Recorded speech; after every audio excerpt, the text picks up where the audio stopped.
नमस्कार, मी राजेंद्र तिडके आणि आपण पाहतात युवा दर्पण लाईव्ह. बीड नगर परिषद सार्वत्रिक निवडणूक 2025ची रणधुमाळी चांगली चालू असून याच अनुषंगाने आज बीड शहरातील वार्ड क्रमांक 15मधून भारतीय जनता पार्टीच्या अधिकृत उमेदवार असणारे डॉक्टर सारिकाताई क्षीरसागर या आपल्यासोबत बोलण्यासाठी आहेत. त्यांच्याकडून जाणून घेऊयात की नेमका त्यांना कशा प्रकारचा प्रतिसाद मिळत आहे. नमस्कार ताई. नमस्ते. नेमकं कुठल्या मुद्द्यावर ही निवडणूक लढवत आहे?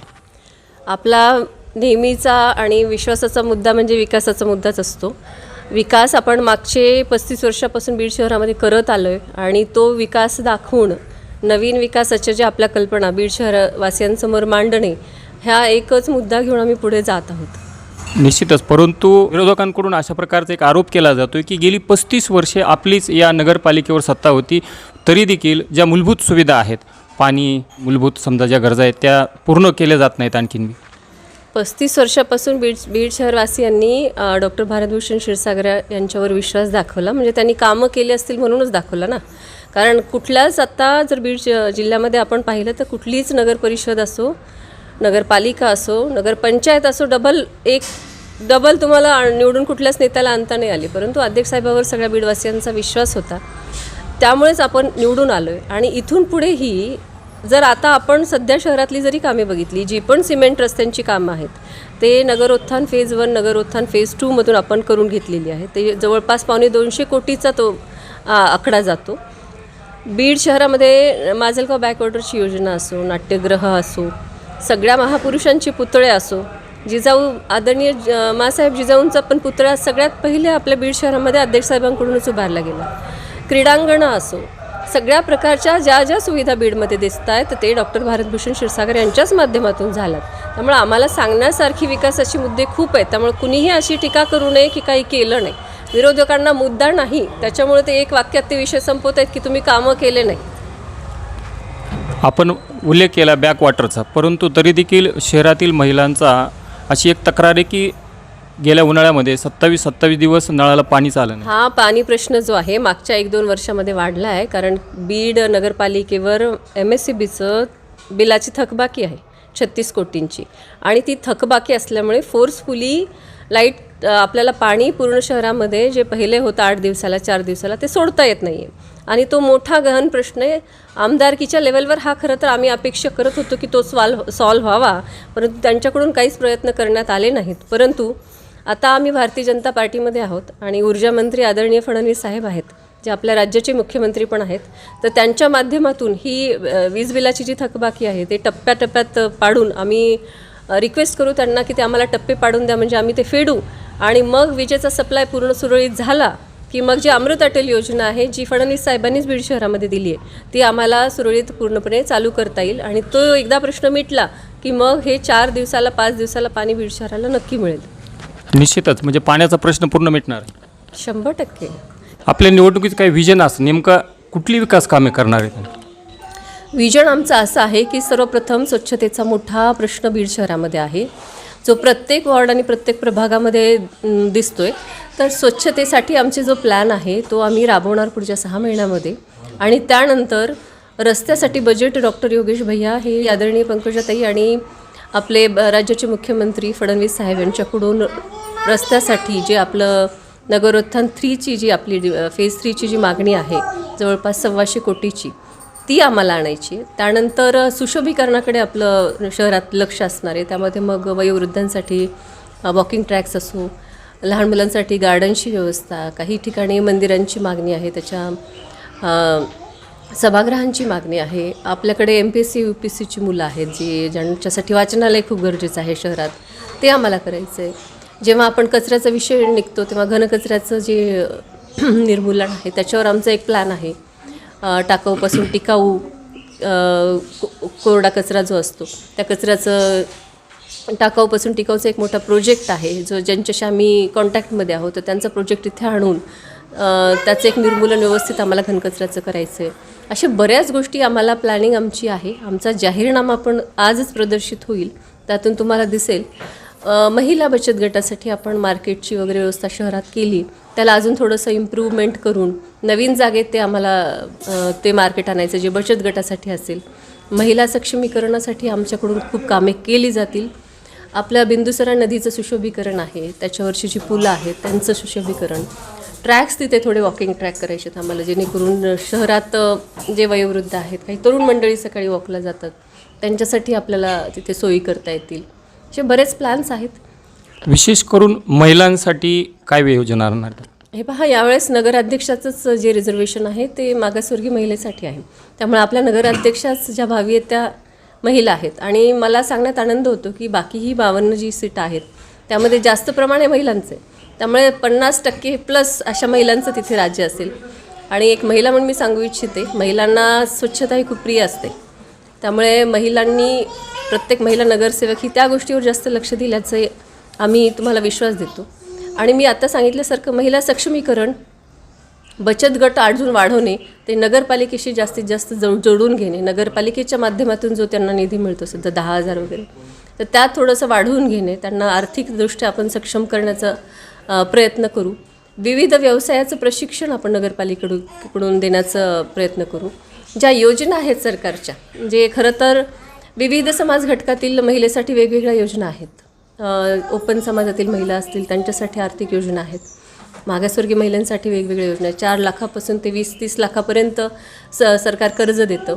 तर अशा योजना, सरकारी योजना एका बेसिक समाज घटकापर्यंत, प्रत्येक महिलेपर्यंत कशा पोचतील आणि त्या आर्थिकदृष्ट्या कशा सबल होतील यांच्याकडे आम्ही खास लक्ष देऊ. विशेष करून एक चर्चेला जाणारा प्रश्न आहे की महिलांसाठी शहरामध्ये शौचालयाची सुविधा नाही आणि काही महिला सुरक्षिततेसाठी काही करणार आहात का? शौचालयाचा प्रश्न गंभीर आहे. तो जो 2-3 शौचालय जी महिलांसाठी बनली होती सुभाष रोड आणि त्या भागामध्ये, पण ती बंद पडली, त्यांचं मेंटेनन्स झालं नाही. याला मी कारण आता एकच सांगू शकते की मागच्या 4 वर्षापासून सत्ता नसल्यामुळे, तिथे कुणी नगरसेवक, नगराध्यक्ष नसल्यामुळे ह्या गोष्टीकडे खूप दुर्लक्ष झालं. आम्ही प्राधान्याने या विषयावर आपण लक्ष देऊ. दुसरं काय बोललात तुम्ही? सुरक्षिततेसाठी काही शहरातली ठिकाणं आहेत जिथे महिलांची छेडखानी जास्त प्रमाणात होती, त्यावर आम्ही कॉन्सन्ट्रेशन देऊन आपल्या पोलीस महिला जे आहे तिथे एक पोलिसांचं युनिट तिथे बसेल आणि लक्ष देईल अशा ठिकाणचं, जे सेन्सिटिव्ह भाग आहेत. असं आपला हा पण प्लॅन आपला आहे. आणि बाकीही रस्त्याने फिरताना गस्त घालणारी पोलिसांची गस्त पण आपण रात्री वाढवण्याचा प्रयत्न करू, जेणेकरून बीड शहर हे सुरक्षित महिलेला वाटावं. आणि स्वच्छ बीड, सुरक्षित बीड आणि हिरवं बीड असं आमचं एक विजन आहे. त्या दृष्टीने आपले प्रयत्न चालू आहेत. निश्चितच. पण आपला जो नगराध्यक्ष पदाचे ज्या उमेदवार आहेत, विरोधकांकडून असा काही आरोप केला जातो की त्या म्हणजे बौद्ध नाहीत, त्या हिंदू आहेत. एसीमध्ये मोडतं परंतु हिंदू आहेत. आणि कालच आंबेडकरी चळवळीतील काही संघटना आणि राजकीय पक्ष यांनी तुतारीला पाठिंबा दिलेला आहे. याचा काही परिणाम होईल असं वाटतं? आपलं रिझर्वेशन हे मागासवर्गीय प्रभागासाठी पडलं आहे, त्यामुळे आता बौद्ध आणि हिंदू हे 2 प्रभाग येतात. पण त्याच्यामध्ये त्या मागासवर्गीय आहेत हे आरोप कसा असू शकतो हा? आणि त्या सक्षम उमेदवार आहेत. आपण बाकी उमेदवारांशी जर त्यांचं कंपॅरिझन केलं तर बाकी उमेदवारांना शिक्षणापासून आपण त्यांचे भ्रष्टाचार खूप आहे एका उमेदवाराचा. आपला जो उमेदवार आहे तो स्वच्छ प्रतिमेचा आहे, उच्च शिक्षित आहे, अभ्यासू आहेत आणि मागासवर्गीय आहेत प्युअर. त्याच्यामुळे तो वादाचा विषय ते होऊ शकत नाही. राहिला प्रश्न कालच्या पाठिंब्याचा, तर मला असं म्हणायचं की बौद्ध समाजाची कामं डॉक्टर भारतभूषण क्षीरसागर आणि डॉक्टर योगेश क्षीरसागर यांच्या माध्यमातून खूप झालेली आहेत. सगळ्यात जास्त बुद्धविहार अध्यक्ष साहेबांनी ह्या बीड शहराला दिलेले आहेत. बौद्ध समाज हा आम्हाला आमच्या घरातला वाटतो. प्रत्येक एका महिलेशी, पुरुषांशी आमची पर्सनल ओळख आहे. त्यामुळे सपोर्ट जरी तिकडे गेला असला तरी ही आंबेडकरी जनता ही आमची खूप जवळची आहे. त्यांचा आमच्यावर विश्वास आहे, त्यामुळे त्यांचा सपोर्ट आम्हाला राहणार आहेत, मला विश्वास आहे. एकंदरीत आणखी तुम्ही भाजपामध्ये नुकताच प्रवेश केलेला आहे. अशा वेळेला आपण जी तिकीटे दिलीत प्रभागामध्ये, त्यावेळेला जे मूळ निष्ठावंत कार्यकर्ते होते भाजपांचे, त्यांच्यावर अन्याय झालेला आहे अशी चर्चा आहे. चर्चा काही असते, माझ्याजवळ तर नाही आली अशी काही चर्चा, कारण 1-2 ठिकाणी त्यांची मागणी होती ती आपण पूर्ण केली. 2-3 ठिकाणी आमच्या दोघांच्या मिळून एकत्र बसून ॲडजस्टमेंट झाल्यात. कुठेच कसल्याच प्रकारची नाराजगी नाही आहे. अशी मुद्दे उगीचच काहीतरी विरोधकांकडून उठवण्याचा प्रयत्न होतो आहे, जो की निष्फळ होणार आहे. त्याचा काही अर्थ नाही या गोष्टीला. भारतीय जनता पार्टीची जुने कार्यकर्ते आणि आपली नवीन टीम हे मिळून आम्ही काम करतो आहे. तुम्हाला जागोजागी तो प्रत्यय येत असेल. निश्चितच. पण आपला जो प्रभाग आहे 15 यामध्ये एका जुन्या निष्ठावंत भाजपच्या कार्यकर्त्याने बंडखोरी केलेली आहे. कोणाबद्दल हां, आता ते एखादं असतं ते चालत राहतं, समजून घेऊ त्यांनाही. पुढे जाऊन हे इलेक्शन संपल्यानंतर आपल्यासोबत घेऊ आपण. काही नाही. कशा प्रकारे प्रतिसाद मिळतो? प्रतिसाद उत्स्फूर्त आहे. म्हणजे जेवढा आम्हाला अपेक्षित होता प्रवेशानंतर त्यापेक्षा कितीतरी पटीने जास्त आहे. लोकांना कमळावर विश्वास आहे. काही लोक असे आम्हाला म्हणतात की तुम्ही आज आमच्या मनातलं पक्ष निवडला आहे. काही मूळची भाजप विचारसरणीची, भाजपावर विश्वास ठेवणारी पण मतदार खूप मोठ्या प्रमाणात आहेत, जे आता मोकळ्यापणाने मतदान करतील. त्यांचं असं म्हणणं होतं की आम्हाला बळेच इकडे मार तिकडे मार असं करावं लागायचं, कारण बीडमध्ये भाजपाचं अस्तित्व जास्त प्रमाणात नव्हतं. परंतु जेव्हापासून आपला प्रवेश झाला आहे लोकांचा उत्साह प्रचंड आहे आणि आम्हाला सपोर्ट मिळेल याची मला गॅरंटी आहे. निश्चितच आपण प्रचाराच्या रणधुमाळीत बिझी आहात, परंतु सोशल मीडिया किंवा असं खाजगीमध्ये बोलताना अनेक जण असं म्हणतात की आज जर अध्यक्ष साहेब असतील म्हणजे डॉक्टर भारत भूषण, तर त्यांनी निश्चितच नेहमीप्रमाणे एखादी दुसरं तरी सीट बिनविरोध काढला असतं. कुठंतरी त्यांची कमी जाणवती. त्यांची कमतरता आहेच ना.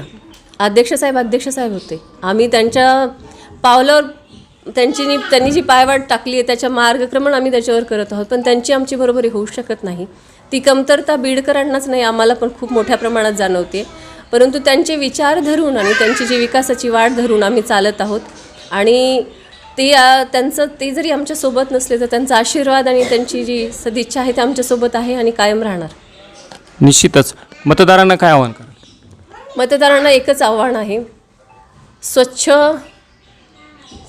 प्रतिमेची उमेदवार आम्ही दिलेले आहेत, 52 उमेदवार, आणि वरचा जो नगराध्यक्षपदाचाही उमेदवार आहे तो पण आपला सुसंस्कृत आणि विकासभिमुख आहे. तर तुम्ही सगळ्यांनी फक्त भारतीय जनता पार्टीवर यावेळेस विश्वास ठेवावा. आम्ही तुमचं विश्वासाला कुठेही तडा जाऊ देणार नाही आणि मोठ्या प्रमाणात कमळावर विश्वास ठेवून कमळाला साथ द्यावी, एवढंच एक आवाहन मी करेन. धन्यवाद युवा दर्पण लाईव्हशी बोलल्याबद्दल.